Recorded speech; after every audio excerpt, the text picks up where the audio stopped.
Thanks a lot for coming in. Good morning, happy to be here. Something about this community appeals to you? This is a wonderful place to live. For KelownaNow, this is Kent Mulgat. And we're joined by conservative natural resources critic Shannon Stubbs from the beautiful riding of Lakeland in northeastern Alberta. Nice to have you here. Yeah, thank you. I'm glad to be here. Yeah, it's good to talk to you ahead of this town hall meeting. You already had, this will be in West Kelowna tonight. You had one in Penticton last night. Yes. And your focus is on natural resources, of course. And I had a little bit of a look at what went on last night, and you're pretty critical of the Liberals' handling of our natural resources right now. So what's going wrong that you need to have these town hall meetings?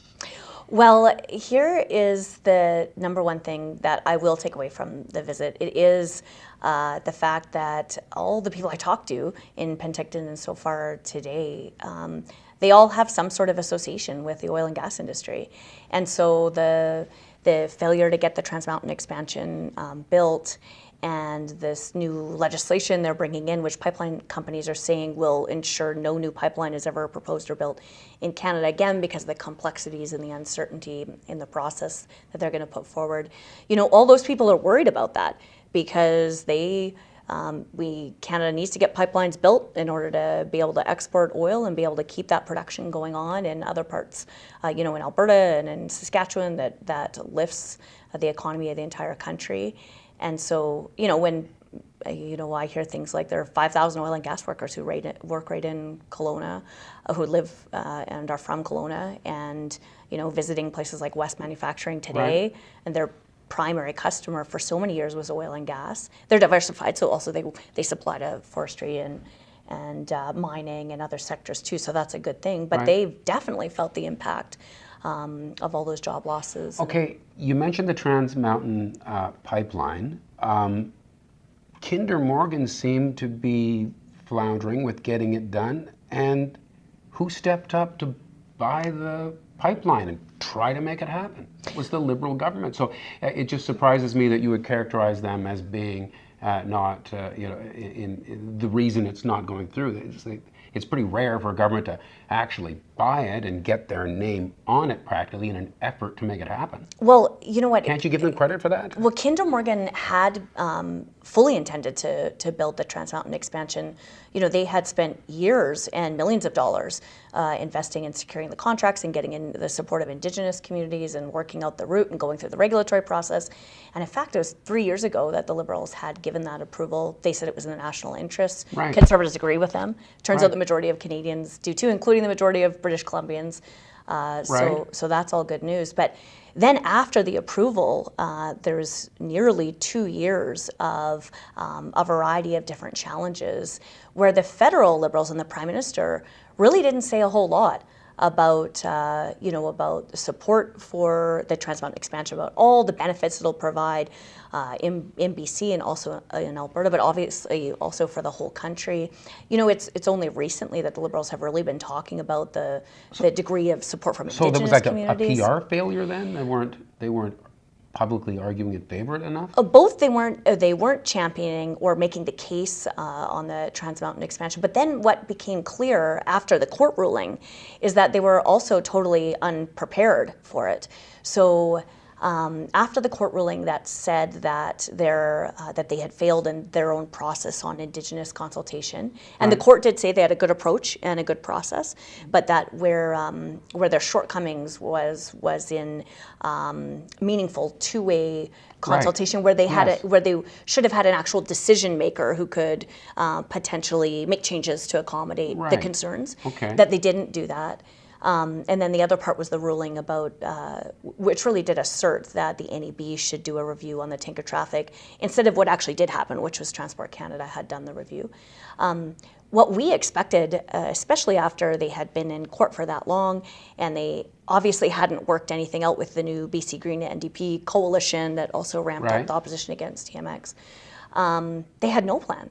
I mean, it was a month or more before they even said what they were going to do on their Indigenous consultation. My sense was that they were new review. going through the court's findings and saying, what can we do to satisfy this?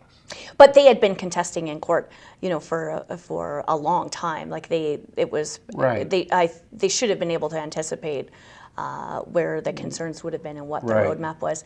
But you know what? One of the things, obviously, as opposition that we have to do is we do a lot of opposing and criticizing. But it's our responsibility to propose solutions too. Right. And we did that. Shortly after the court ruling, we laid out a 4-point plan, a rescue plan for the Trans Mountain expansion, including an immediate appeal to the Supreme Court to get instructions just to settle these issues, both for the Trans Mountain expansion, but also for pipelines in the future, with a request for a stay on the Court of Appeals decision so construction could proceed. Also, an immediate ministerial special representative to conduct consultations with Indigenous communities, and then also the use of a constitutional clause to assert federal jurisdiction over all aspects of the construction, the operations, and maintenance of the pipeline, and also to pass immediate federal legislation that would say that the analysis that was done on tanker traffic by Transport Canada and was part of the NEB ruling and approval was sufficient. So, which Parliament could have done on day one of the legislation. Getting these pipelines through in September. It's hard. There's all sorts of obstacles, and the courts are just one of them. The Conservative government certainly didn't do any better between 2005 and 2015. We had oil going to the United States, and I didn't see any east-west pipelines come out of that era either, and I know there were efforts. Yeah, so here's what actually happened. So it's so easy to say, hey, you guys are failing, we'd do better. Well, did you? I totally get why people would say that. Here's what actually happened. Under the previous Conservative government, 4 major pipelines actually were constructed after they had been approved, 17 altogether, including more minor oil and gas infrastructure and connecting pipelines. But nothing really major to get to the ports. The Trans Mountain, the anchor loop on the Trans Mountain, the existing Trans Mountain pipeline, which was done under Conservatives, did expand access, increase capacity to the Asia Pacific. Now, importantly, on the West East pipeline, on the Energy East pipeline, TransCanada made that application about a year before the 2015 election. So that was working its way through the process, right? Okay. And so you got one going. But here's the point: TransCanada made that application when at a time when I think it's fair to say pipeline companies were confident that if their multi-billion-dollar complex major infrastructure could make it all the way through the regulatory process, which in Canada was already world-leading by all standards and all measures, then they could actually go ahead and get pipelines built. And then there's the other pipeline, as you know, of course. The Conservatives had approved the Northern Gateway pipeline, which is a standalone pipeline to the Asia Pacific. And it is true that the Court of Appeal ruled in that case that there also, just like on TMX, had been insufficient consultation with Indigenous communities. But what happened then there was the election. And Prime Minister Trudeau, in the case of Northern Gateway, he had the option, as the court gave him, and as they've done in TMX, to renew Indigenous consultations on the Northern Gateway, which, by the way, as you know, was supported by the majority of those communities. He could have done that. He didn't. He outright vetoed it, killed it. Well, that would be if he had gotten that right. First of all, we would suggest the Northern Gateway would be built operating today, a standalone pipeline to the Asia Pacific, and they would have been able to use those learnings and get it right in the consultation on the Trans Mountain expansion. But here's the reality today: TransCanada has abandoned the Energy East pipeline. It's done. It's off the table because they killed it by intervening and changing the rules and putting a double standard on it at the end. The Northern Gateway is done because they outright vetoed it instead of trying to work to get the conditions right and assist it to go ahead. And now here we are with the Trans Mountain expansion. They've spent $4.5 billion to buy the existing pipeline. They promised to pass legislation on the expansion. They didn't. They said they would be able to sell it to a private sector investor. So far, they haven't been able to do that. Then there was the court ruling. And they really have no concrete plan for the next steps. There's no start date of construction in sight.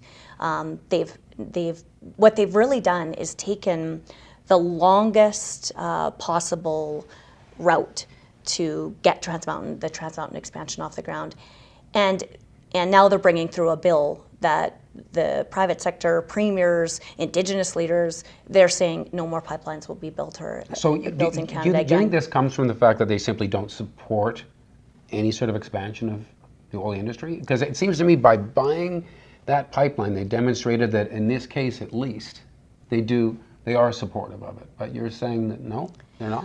Well, remember the Prime Minister himself said that Canada should phase out the oil sands, and he tried to qualify There those was a quote I remarks think after. you said that Trudeau said that Canada can't get off oil fast enough. Yeah, he did. And that was actually just I like just that the quote spring. because let me ask you this.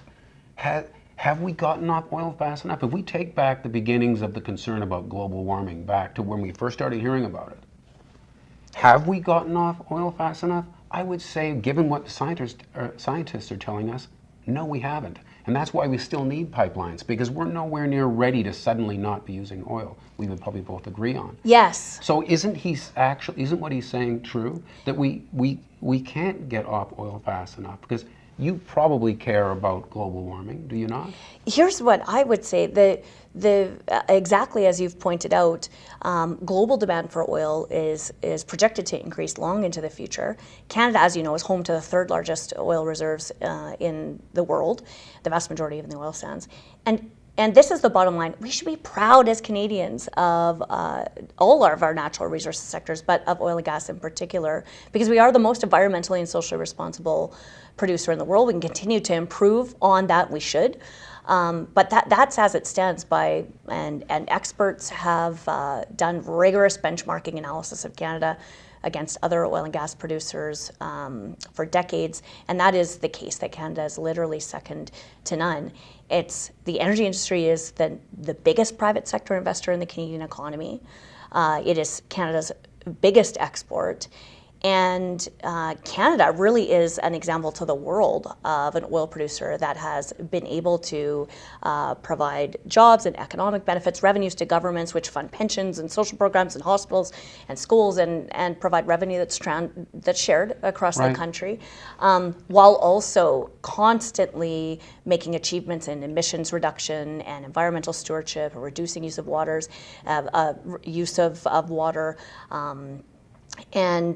And here is the thing, Canada's energy industry is exactly the innovators and the technologies and the technological developers that will be on the front lines of leading transitions into renewable and alternative energy. Right.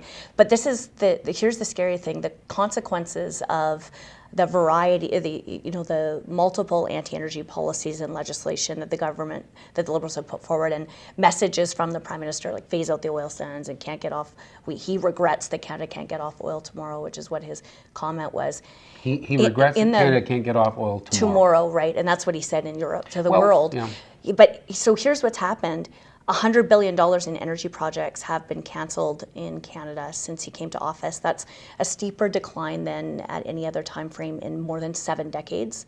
So, all Canadians know there's this, things are cyclical and there's boom and bust. Right. This is unlike anything before because it's a direct consequence of policy and legislation. More than 100,000 people have lost their jobs in Alberta alone. And that's had spin-off consequences in all sectors, in all provinces. Is that government policy at work, or is that not the price of a barrel of oil? It's government policy and legislation. Actually right now, there are tens of thousands of more layoffs anticipated to come. Do you think this is going to be the issue for this campaign? I mean, this is an important shadow portfolio for you to have. Is this where the battle lines are drawn, with you pitting yourselves against the Liberals as they're anti-energy and you're pro? I think it will be part of the issue. I think the bigger picture here is, I hear from people in my riding and all over the place that things are becoming less and less affordable. They're worried about their futures. They have anxiety about jobs, about their children's future, about being able to get ahead. And so what we will be talking about is a variety of issues in terms of the government's approach and economic plan. So they're out of control. As you know, they completely blew past and broke their promise on running their modest $10 billion deficits, which with a budget balanced by 2019. That's now out years and years. But the consequences of that is going to be tax hikes in the future, and the consequences of their legislation really driving the private sector out of Canada, that collapse in capital investment, fleeing Canada. That's what kills jobs, and that's what hurts communities, and that's what makes things less affordable for Canadians and for their families. And so given the outsized contribution of the energy sector and natural resources development to the Canadian economy, and the job losses in that sector that have an impact on the whole country, I think that's all going to be part and parcel of. When you talk to the constituents in Lakeland, is anybody there ever bring up climate change? Oh, or is that a bad word in that particular riding? Well, the constituents in Lakeland, I think just like everybody everywhere, they care about the environment. They want the environment to be protected. They care about the quality of air, land, and water. And I'm talking about the climate right now, not as opposed to the pollution in the air, but what the preponderance of scientific evidence indicates that that there's a real sort of disaster looming if we don't curtail, yes, the oil industry and our dependence on it, and if we don't actually really ramp up our development of alternatives. But here's what my constituents say. They say, looking around us, and the facts show, in terms of the oil industry, that we are the world leader in emissions reduction and in habitat management, in environmental stewardship, in managing the land. So we're leading on all of these things. And then you look around the world, and knowing that oil and gas demand is going to increase and oil and gas production is increasing, it's coming from countries that don't have anywhere near the environmental standards that Canada does, or performance. And the issue of emissions and air quality, that's a global challenge. That's not a challenge that's just within our borders. So Canada actually has a leadership role to play, not just in providing the world's growing energy needs, as we can and should, but also in providing technology and know-how and more responsibly developed oil and gas that ultimately will contribute to lowering emissions globally. And so that's why constituents that I represent say things like, it doesn't make sense for a government to be penalizing those rural and remote and agriculture and energy-based communities by the carbon tax, which will make things more expensive for all of them. It doesn't make sense for them to be bringing in policies that, for example, would keep pipelines from being able to be built to the North Coast, because of the shipping ban. But you don't think that a tax on pollution, it's about the only thing a government can do is to try to build incentives or disincentives into how we're sort of conducting things. You're totally against that? Don't you think we need to start sort of changing the way we live a little bit so we can prepare for a different kind of future? Or just let it happen? Yeah, you know what? For me, this is the important question. When a politician is saying, we're putting forward this policy and it's going to do this, we should assess whether or not it actually will achieve those outcomes. And it is very clear from the Liberals' proposal on the carbon tax that it's a revenue generator. It's not an environmental policy. And I think that they would dispute that it's a revenue generator, that it's actually revenue neutral. Certainly they would, but the evidence isn't on their side. So I think they have different evidence. They would. Well, they can look at BC's experience with the carbon tax, where but don't you have to do these things? Where emissions have actually increased 5 out of 6 years since they've had the carbon tax in place. Well, and what's happened is businesses and individuals have just absorbed the costs. Well, but your point about the increase is a good one, because here's the reality. The internal documents of the Liberal government shows that the carbon tax has to be at $300 a ton for any meaningful reduction. And that's actually exactly what economists and experts around the world say. They say it has to be from anywhere from $150 a ton to $1,200 a ton to cause a full sale, both in terms of commercialization of technology and also significant emissions reductions, and which would also require a reduction in gasoline purchases and that kind of thing. So this is why we would not take the approach of pretending that a tax is environmental policy, but more be figuring out the ways that we can incent the private sector. This is why it's so important to keep the private sector in Canada and attract investment so that they can continue to develop that innovation and that technology that Canadians can adopt in an affordable way in their everyday lives, and streamline regulations so that Canada can make that contribution of energy that has lower emissions and more environmentally responsible than in other countries. But there, you know, the concept that you can put a tax on people and then have this environmental outcome in terms of the Liberal model just isn't true. And the worst part is this: what their model will do is harm the most vulnerable, the working poor, low-income people, the people who can least afford those increases. And in terms of people who live in rural and remote and northern communities, they're putting them into a position where they can't just go and take a bus, or they need a truck to get around in their area. They have to drive great distances from their homes and their communities and their work. And so the emphasis of our government should be, the Canadian government should be proud of all of Canadians, Canada's know-how, and as an environmental and energy leader in the world. So we wouldn't be seeing any policies like that under a Conservative government. We've so blown past our 10-minute goal here, but we could go all afternoon. But you've got to prepare for your town hall tonight. Really appreciate it. Thank you. It was really interesting, and appreciate you coming on. Okay. And thank you for watching having me. Kelowna Now.